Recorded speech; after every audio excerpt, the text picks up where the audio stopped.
You know what's weird? Some people clean their whole apartment before guests come over, not because it's dirty, but because they're already stressed out. And the guests haven't even shown up yet. If that's you, stay here, because what I'm about to tell you will finally explain what's going on in your head. So here's the deal. Your friend texts you, "Hey, can I come over?" And you type back, "Yeah, for sure." But right after you hit send, you feel it. This heavy, uncomfortable feeling. Like something just went wrong, but nothing went wrong. Your friend is cool, you like them, so why does it feel like a problem? Psychologists actually have a term for this. It's called territorial comfort. Basically, your home is the one place where you don't have to try, you don't have to be polite, you don't have to smile, you don't have to keep a conversation going, you just exist. And your brain gets used to that. It builds a routine around it. So when someone shows up, your brain treats it like an interruption.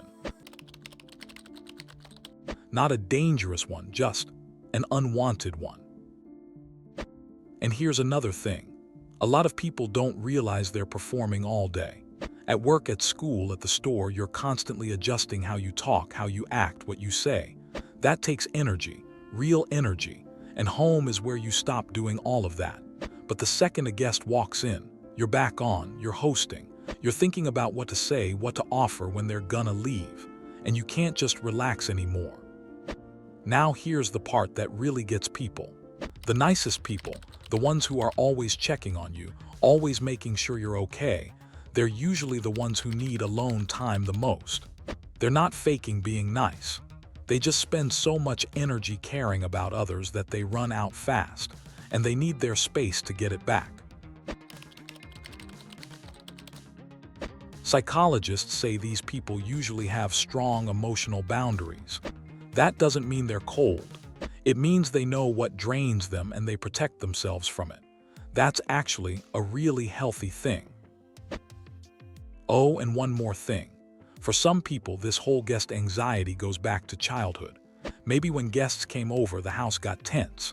Maybe their parents got stressed or started arguing about cleaning or cooking. So now, even as adults, the idea of someone coming to their place triggers that old feeling. They don't even know why. It just shows up. But look, none of this means something is wrong with you. You can love your friends and still not want them at your place.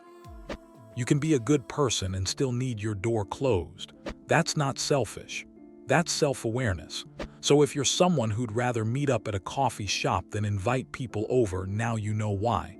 Tell me in the comments if this sounds like you. And subscribe if you want more stuff like this. See you in the next one.